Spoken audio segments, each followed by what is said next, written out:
Welcome to YogiViews, where my guest is yoga itself, through interviewing those who practice it, teach it, sell it, or simply love it. I am Antonio Saucis. A few years ago, someone asked one of the great yogis of our times, Mukunda Stiles, "What kind of yoga do you teach?" His response was, yoga. He was making a satirical reference to the exuberance in the emergence of yoga styles and forms that has characterized the latest part of yoga's history. Yoga has also been mixed with almost every imaginable other discipline and sport, and so if tailored to acrobats, it morphed into acro yoga. If for dogs, it became doga, and if for bros, then it is broga. How much of yoga has been kept in these hybrids is up for discussion.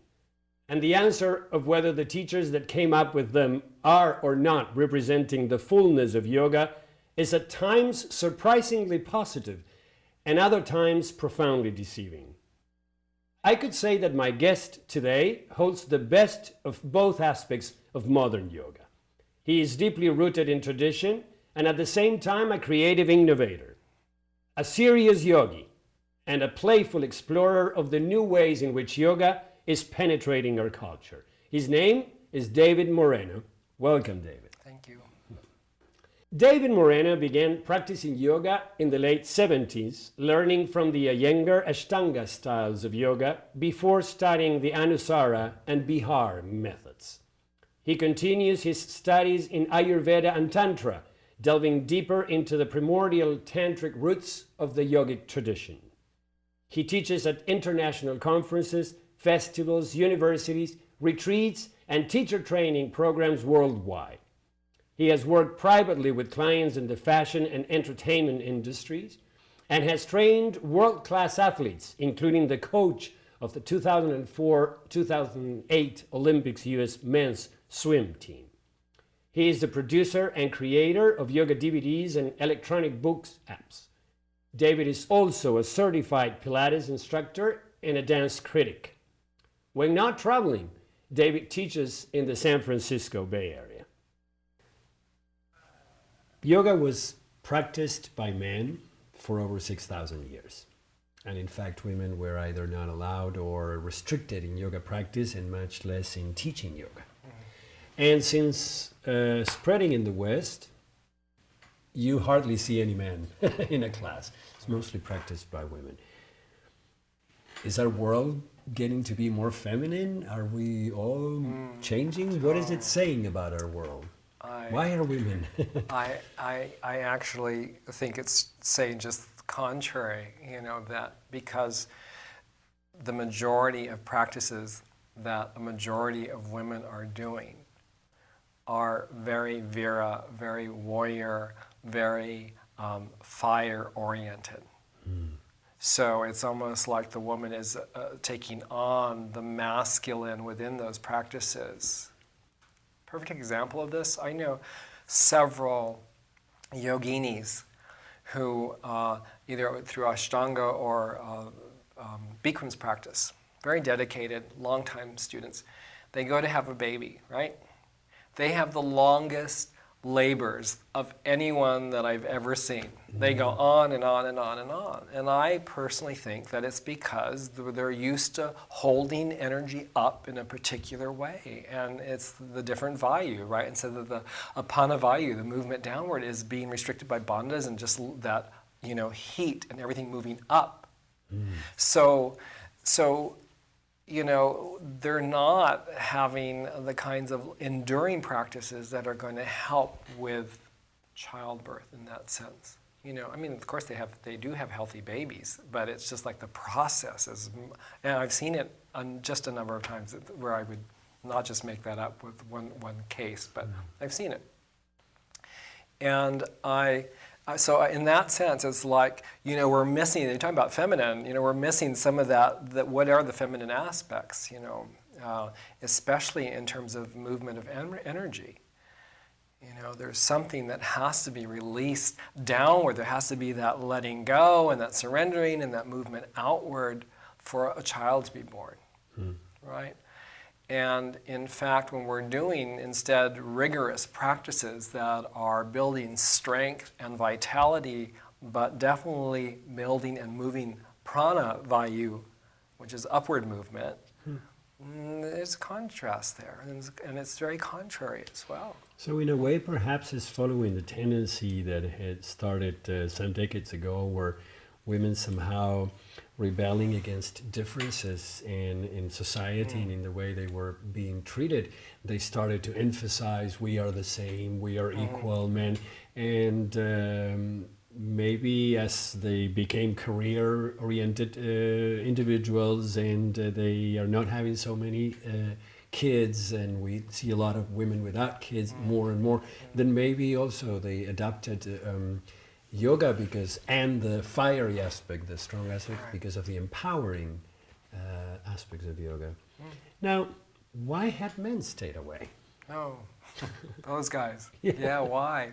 There's so many factors. I think there are equally as many reasons for that. I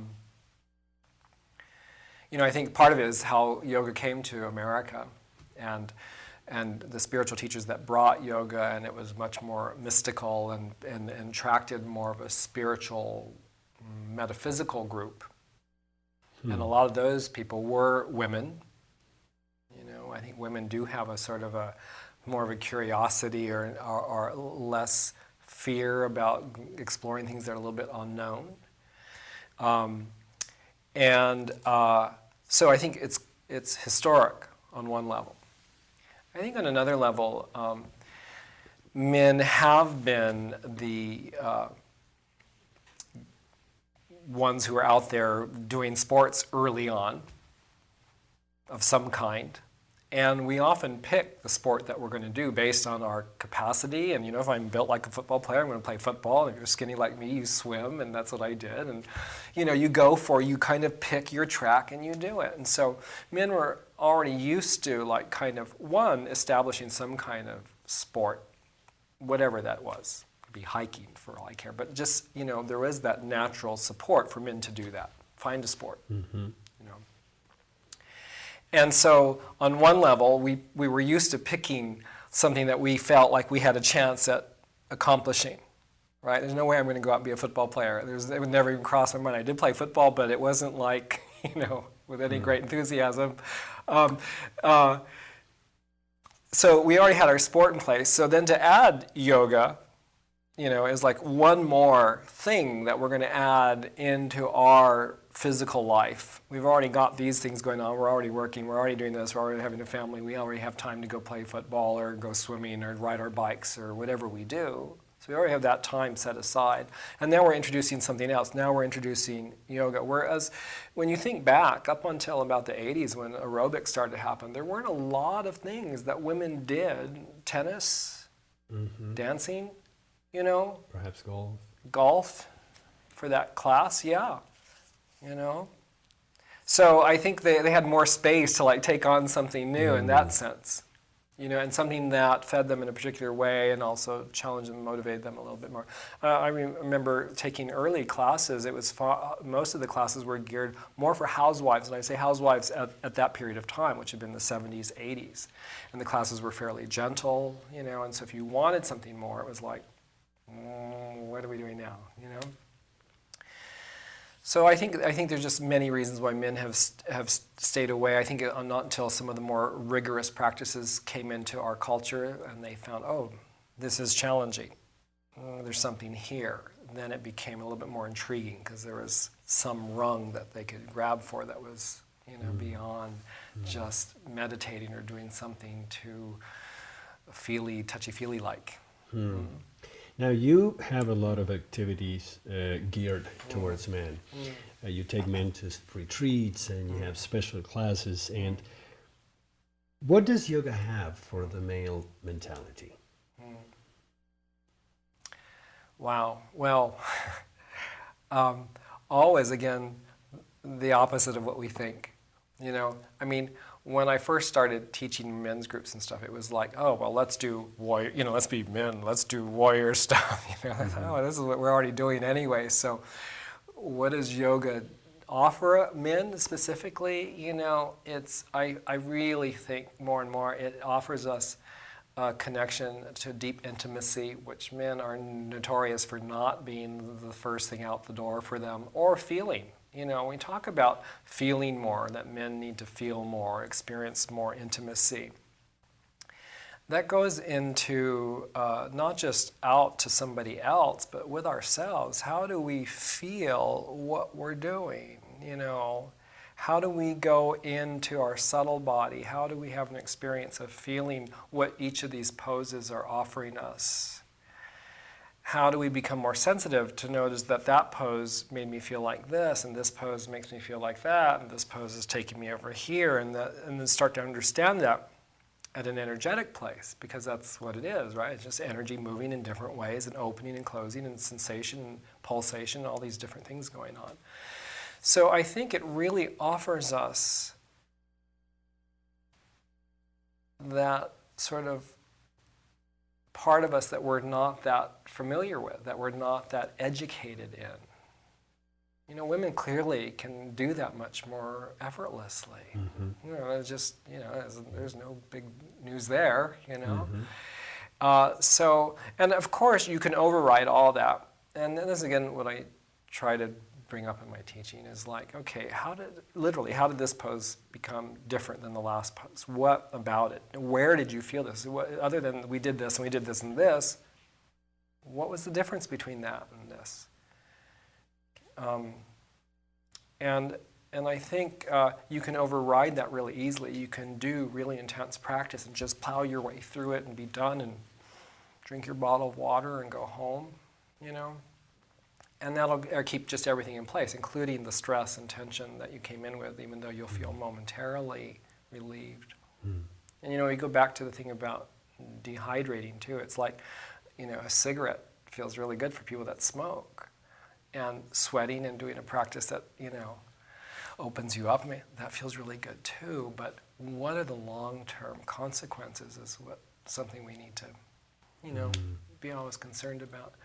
And I think for men, it's just, it does offer us a level of intimacy, mm-hmm. a greater awareness to intimacy and a greater level of sensitivity to feeling. And with the self, with oneself. Right. Yeah. Is it important to do this by themselves, or do you think that a class just for men, and I would add taught by a man, because we know that there are some classes that are for men, but they are taught by women. And so some of the difficulties or some of the issues that men could experience in a mixed class are still there. Do you think it's important or not that it's a closed environment just for men and that it is taught by a man or not? What do you think? I don't think it's crucial or imperative that men practice together in some way. I do know that when you get a group of men together, and all of a sudden you're chanting, and it's like, whoa, where else do you go to hear that? Where else? You can't have that experience in a room full of women with two guys in the class. It's very empowering. It's magnificent. And to see men doing a yoga class together it's just a phenomenal experience.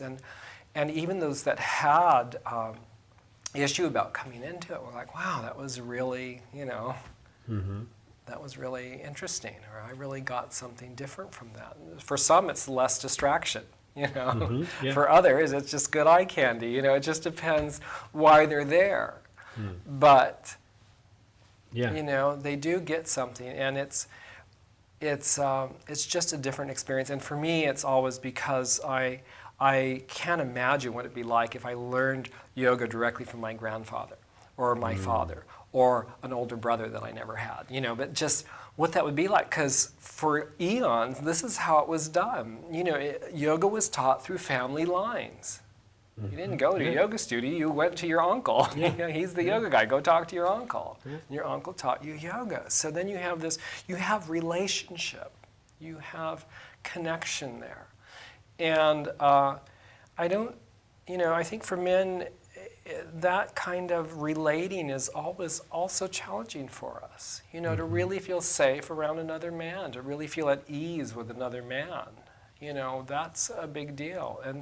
And so if you have something that you share with a family member that's so vital as yoga, that's outrageous, And yeah, you can have different relationships with your female teachers and female comrades, but there's something so special about that connection. That's what fascinates me. It's like, wow, what would it be like when, Krishnamacharya was teaching Desikachar, it's like, and Desikachar used to run away from him, and he used to he would catch him and tie him up and put him in lotus position. He would do that, and and it's like, wow, that's your dad teaching you. And also, the beautiful thing that Krishnamacharya did was he was able to separate you as my son as you as my student. No matter what kind of stuff was going on in the house, when Desikachar came to study with his father, it was teacher-student. When they got back to the house, You're my son again. Exactly. Yeah.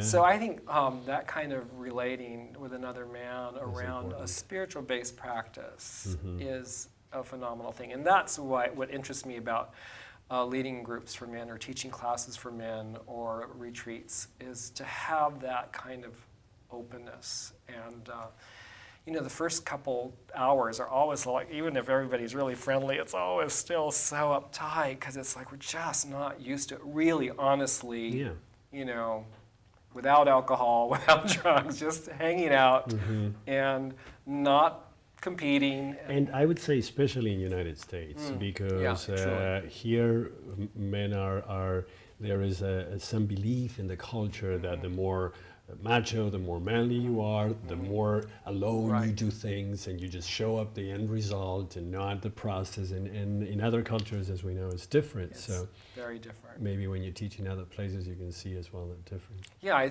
taught men's yoga workshop in Bali at a festival there, and these guys are they hang out with each other all day long. It's like, what's what's the big deal? Yeah. David, what about the body? Do you feel that that yoga has something specific for the male body that is good, or that it would be a reason for us to practice, or, as you were saying, for the mind? Wow. Of course it does, but to what degree? I think fitness is already established as being beneficial for all of us, right? So just that component alone. But clearly, if we're talking about the more subtle aspects of yoga, then we're talking about not only energetic awareness, but energetic experience of who we are beyond the physical. And so, of course, it's beneficial for us to be in touch with our totality. But if I was going to say, is there something specific for men over women, I don't know how I could answer that, I think. Really difficult. What about sex? Oh, yeah. Does yoga help men with I've sex? heard. Yeah, again, I think if we're healthy and we're fit, those things, that in itself is going to be beneficial, right? If we're talking about endurance, and is yoga going to make us have greater endurance? Most likely, yes, but because you're healthier and fit, and you are creating a lifestyle that is supporting that on all levels, right? When we, one of my tantric teacher would talk about how when he learned some of the sexual practices in Tantra, that his teacher in their community or their kula would assign you a partner, and you right away it's like, I don't get, but I want, And that just flattened the board right off the top, you know. So when we think about sexual benefit through yoga, and when we think about some of the sexual practices and how they're connected to yoga, I think we often have a much different view than that. You know, we go to a workshop in Marin, we bring our partner with us. You know, we pretty much know how it's going to go on some level. I mean, in terms of that we have chemistry, right? Chemistry with that person. My tantric teacher would always say, you know, we weren't interested in chemistry. It wasn't about feeling good. It was about what is going to snap you out of, you know, your current sexual and psychological identity and bring you into a place where you're experiencing Shakti directly, you know, and that's going on between a man and a woman. And that's just been very different from what I had come into those teachings under thinking that I knew about. So, you know, I think certainly our sexual life can be sustained in a completely different way. Our understanding of sex can be completely different. You know, vitality is certainly important, endurance is certainly important, all of that. But it's just sort of like they say that men in their 50s actually have greater sex lives in some way. And the factor there is that there's more intimacy, right away. There's more intimacy, and there's a way of being comfortable with that as well as being physically dynamic. And so, again, I just keep coming back to yoga brings men especially into a greater awareness of intimacy. Intimacy with the divine, intimacy with ourselves, intimacy with the divine through someone else, through ourselves, all of that. I don't know any tricks. I mean, I don't know any, you know, super duper magic or potions or anything like that. No, but you know, it's of course one of the concerns, and I think that for both sexes, because women have been complaining about perhaps lack of intimacy in the way men understand sex, and yes, endurance, and yes, being liked and being accepted and wanted is one of the things. So I think it's important. If you were to pinpoint one message, one line, what is the message that yoga has for our world today? Wow. One. One. Just one.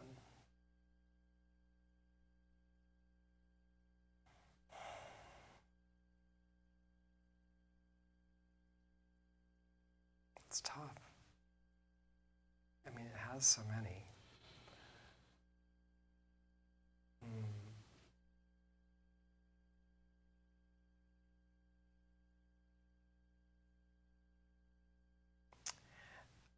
I think that it's, you know, we started this conversation looking at all the physical aspects of yoga.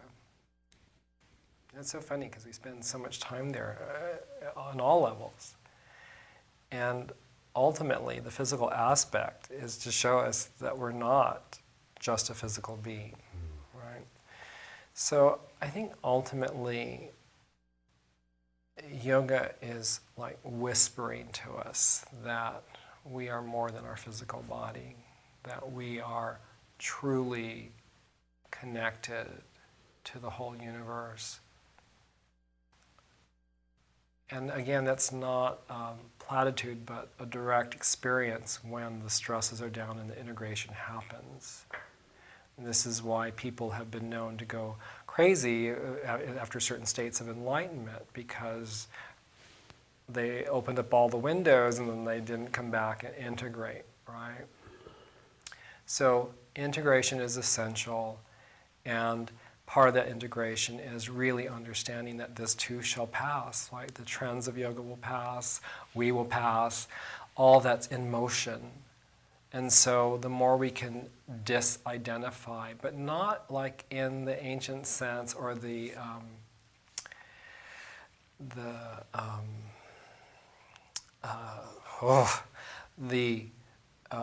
not in the sense of denying, not that kind of denial or retreating and say, no, I'm not my body, therefore I'm just going to sit here and let it rot. We're clearly beyond that, right? So we we have bodies, we want them to be healthy, but I think that it's saying, you know, we have to become much more bigger than our identity of our body, our career, our practice is always that little container, that we're much bigger than that. And yoga's always giving us glimpses of that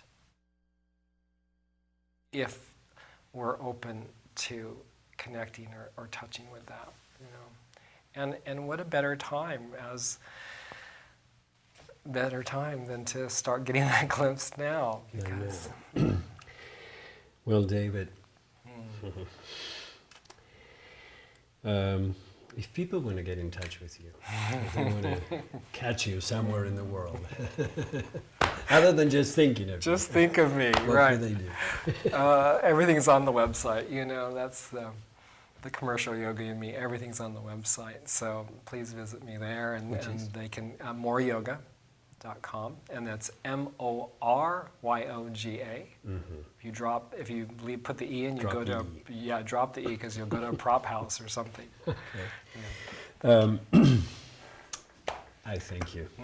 Thank you Very much for having joined me here today, for having shared with our viewers your great insights and the fruit of your personal work, and both with yourself and with others.